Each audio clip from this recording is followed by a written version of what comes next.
Hello, gorgeous people, and welcome to another TV Central One-on-One podcast. I'm Aaron Ryan. Latecomers follows two strangers with cerebral palsy, Frank and Sarah. After watching their carers hook up at a bar, Frank and Sarah decide to explore their own relationships with sex and each other. The show is possibly the most important and well-crafted series I've seen. It is bold, distinct, and heartwarming. Today, I chat to Patrick Jhanur, who plays Eliot in the series. This guy is an absolute emerging star. Patrick, thanks for joining me at TV Central. My pleasure, Aaron. Thanks for having me. Patrick, first up, congratulations on Latecomers. Was there a weight on your shoulders in acting in this show? Because this has such a distinct and important message. Yeah, it's a really good question. I definitely kind of felt the gravitas of the story right from the moment I auditioned. I think purely because it explores dynamics and relationships and themes that we've never seen before, or at least I've never seen before. The expression of sex and intimacy in relationships of people with disabilities. It's just something that is so it's so radical and revolutionary, but it shouldn't be. So yeah, I think the honor of being a part of telling it is definitely something that I recognized from the moment I auditioned. And yeah, that kind of sense of honor and the weight of the project, as you mentioned, definitely is something that was ever present throughout the whole shoot. I was constantly, just in awe of how special and unique the whole process was, and how significant the story is. That was something that, yeah, I think that never wavered, or that has never felt normal for me, I guess, how important it is. So let's set this up. Yeah, it is predominantly about four characters. Set the scene for the series. Yeah, so it's set in Newcastle, so a kind of somewhat sleepy beachside town. We meet Sarah and Brandy, played by Hannah Divney and Miriama Smith. They're out on the town one night and they bump into myself. I play the role of Eliot, and my best mate, Frank, who is played by Angus Thompson, who is also our writer, one of our writers. They meet each other at a bar, and I think as it says in the script, they kind of recognize immediately that they are versions of each other in this kind of somewhat isolated environment, this close-knit community. Frank and Sarah start a conversation. They start getting to know one another, and myself and Sarah's carer, we hook up at the end of the night. And that's no spoiler. That's something that's kind of very much an inciting incident that is well known. That basically kind of triggers this whole conversation around sex and intimacy in relationships for people with disability, visibility within sex as well, for people with disabilities, as Frank and Sarah start to open up to one another. Some tensions kind of develop, some romantic tensions, some animosity feels like a strong word, but there are some conflicts in there, which begin to brew. It's kind of all wrapped up in a way which is unlike anything I think audiences have seen on Australian TV, which is something we're all really proud of. I can definitely attest to that. Both Frank and Sarah have cerebral palsy, as you mentioned, and the show shines a light on an unrepresented group in our community, and then takes that one step further and explores the issue of sex and those with a disability. However, is it just me, or is this overtly representative of people with disability, but at the same time almost not making it the focus, just four people interacting together and navigating life?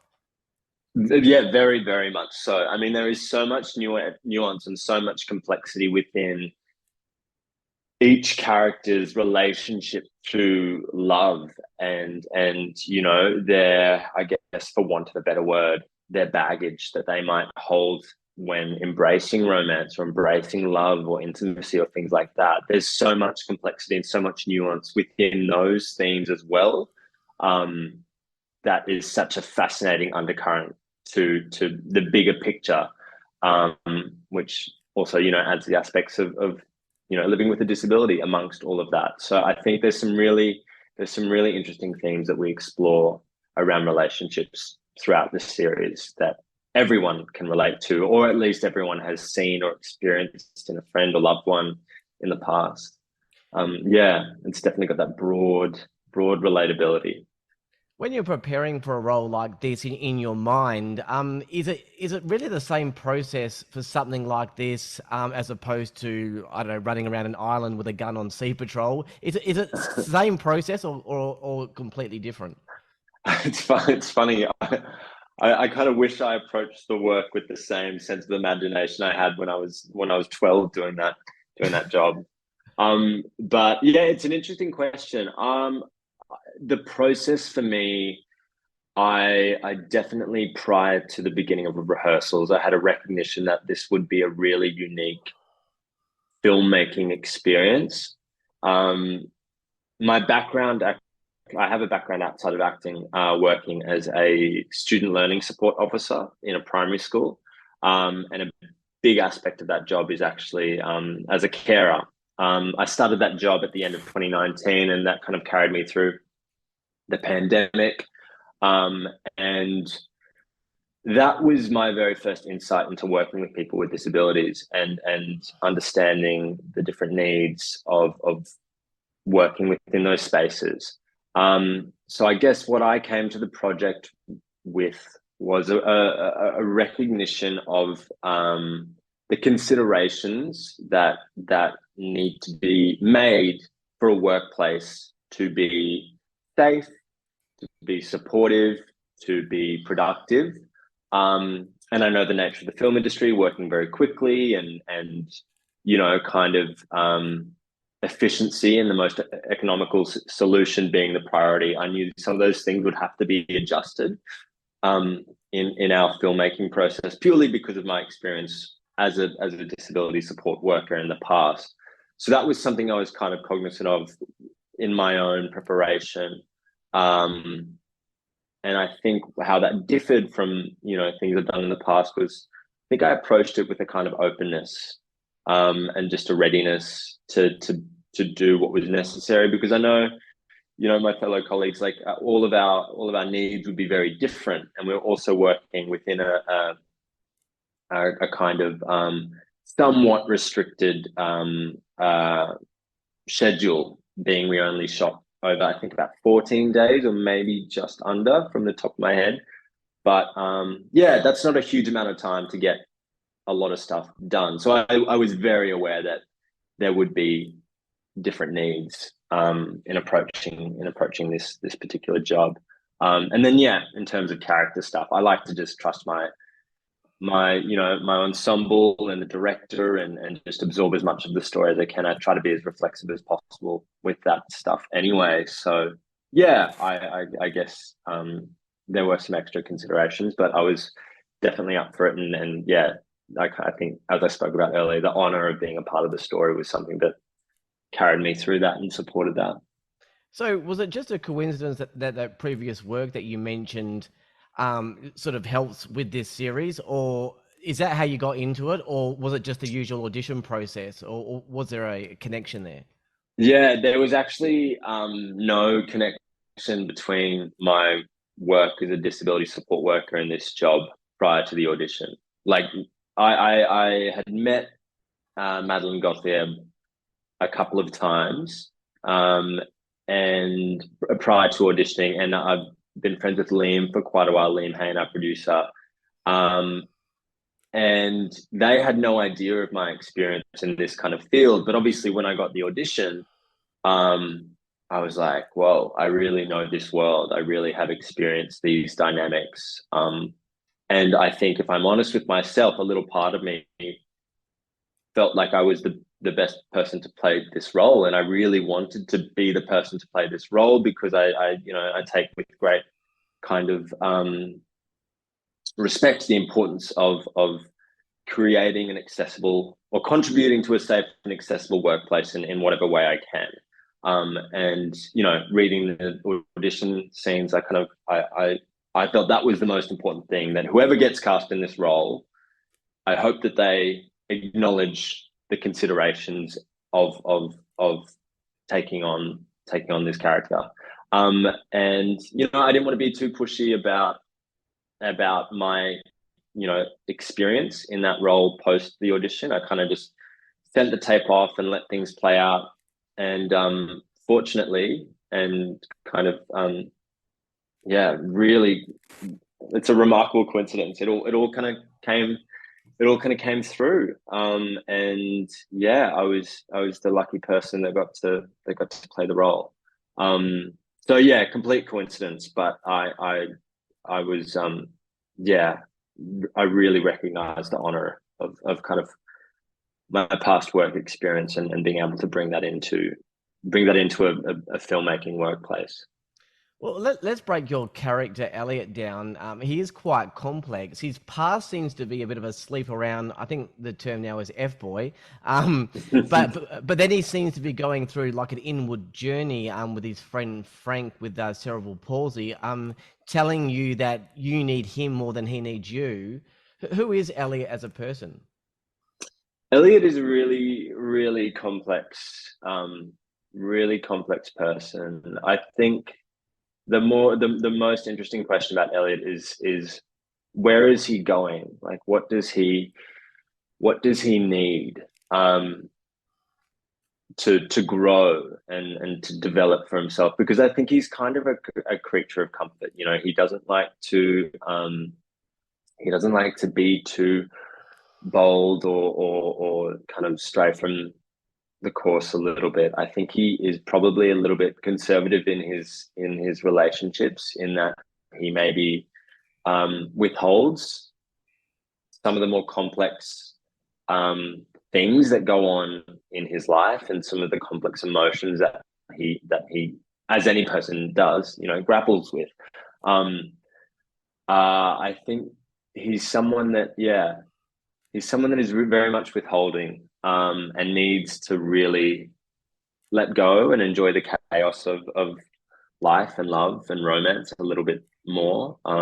So I think that journey for me is really fascinating in terms of, okay, what does this person need to grow? Like, what is the thing that's out there for them that is going to help them be more open, or be more themselves, or be more comfortable within their own skin? And I think we meet Elliot right at a point of him starting to critically analyze that a little bit. There is a bit of a twist in the series. I won't ruin it for anyone, so I won't go down that path. But I did want to ask you, do you think there are Elliots out there, or is this character merely a hope for the future? Yeah, I think there are. I think, there are so many.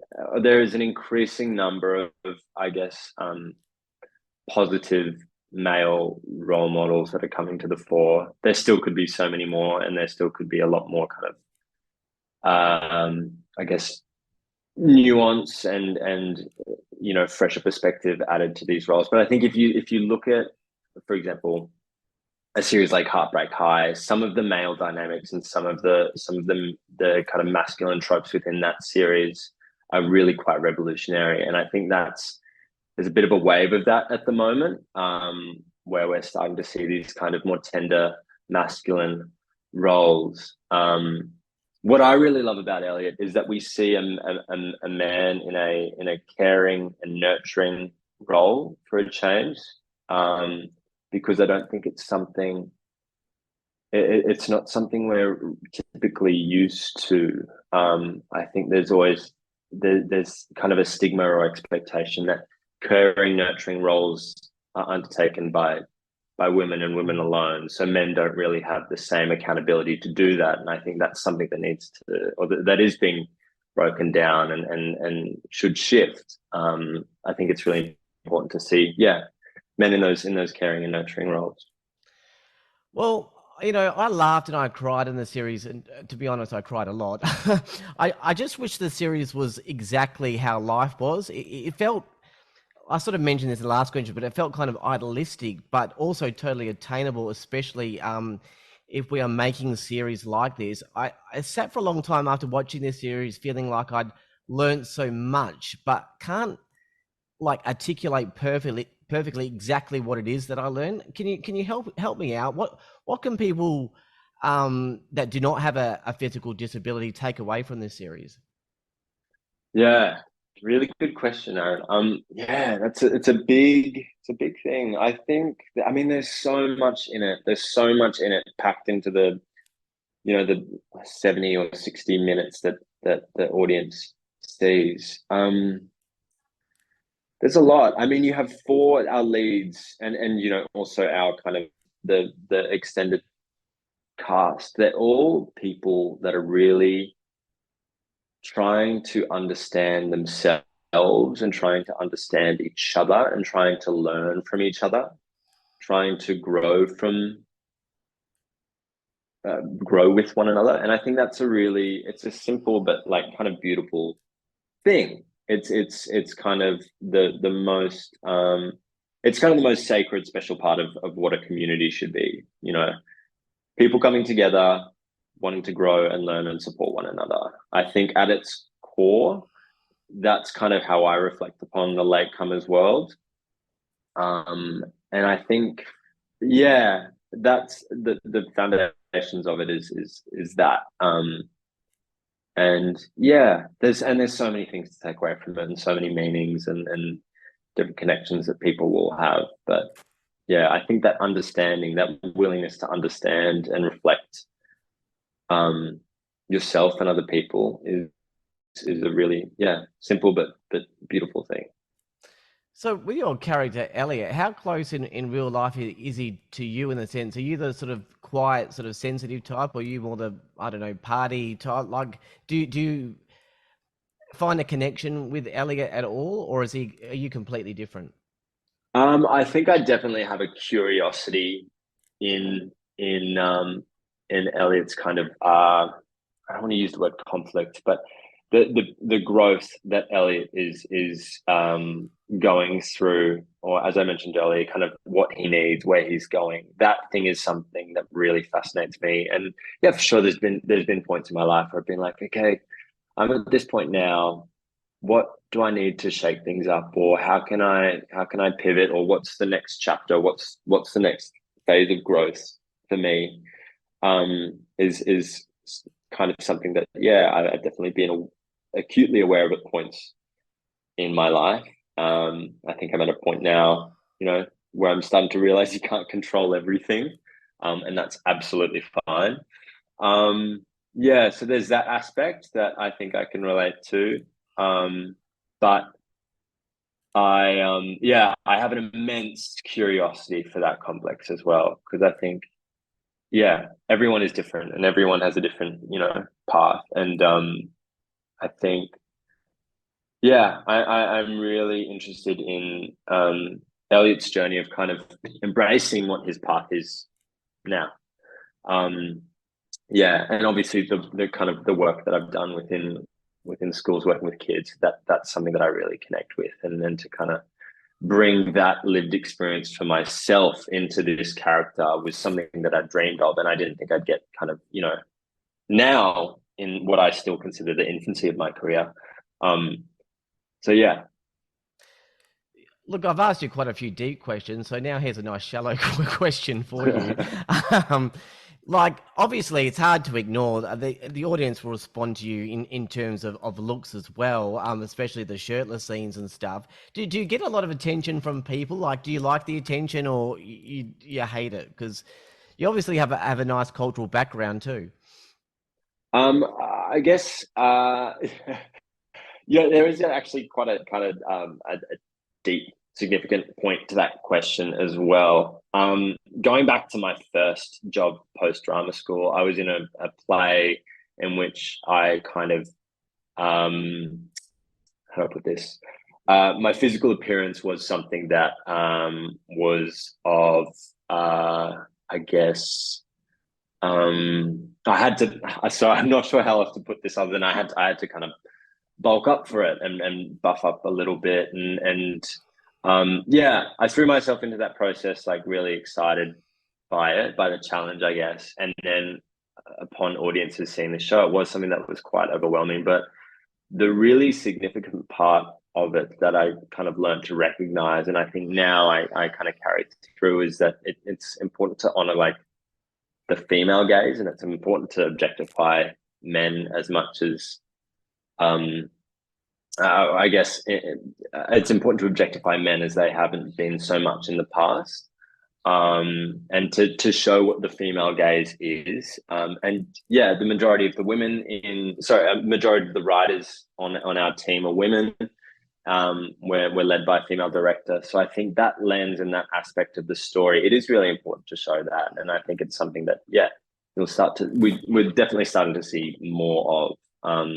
I guess I embrace it as kind of honoring the female gaze. And yeah, it's also a good way to kind of focus in and prepare for a role. I find it just keeps you to a good routine and keeps everything balanced, I guess. I like that. A shallow question with a deep answer. Beautiful. Look, we have to wrap up in a moment, but let me just ask you, what's next for you? Like, any projects coming up? I've got a little bit of theatre work that's kind of bubbling away at the moment. It's been a really good year, and I've kind of had a good run of plays and TV work. To be honest, all I can really think about right now is just kind of enjoying, I guess, the world, meeting latecomers and meeting, Frank and Sarah, and falling in love with them, and falling in love with the little story that we've created, because we're all so proud of it. We're all so deeply proud of it, and we all really respect it and I think honor the privilege of telling the story. So yeah, at the moment, I'm just kind of here to enjoy the process of that and whatever comes from that. Yeah. Well, whatever accolade you get from this series, it is well deserved. It's a groundbreaking role, and I hope to see you on our screens with some other great roles again in the future. But obviously, that's going to be hard to top this one because this is fantastic. Thank you for joining me today. Thank you, Aaron. I really appreciate it. Thanks, mate. All right, that was Patrick Jhanur from Latecomers. Latecomers will screen Saturday, 3 December at 8:30 p.m. on SBS Viceland and SBS On Demand. The show is 6 10-minute episodes, and that is how it will play out on SBS On Demand, but we'll screen in full the 1 hour version on SBS Viceland. The series is hilarious, heartwarming, and you will be in tears. Do yourself a favor and check this out. It does something for the soul. That's it for this one-on-one podcast. For all the latest television news, podcast ratings, streaming choices, and guides, head to tvcentral.com.au. Until next time, I'm Aaron Ryan, and bye for now.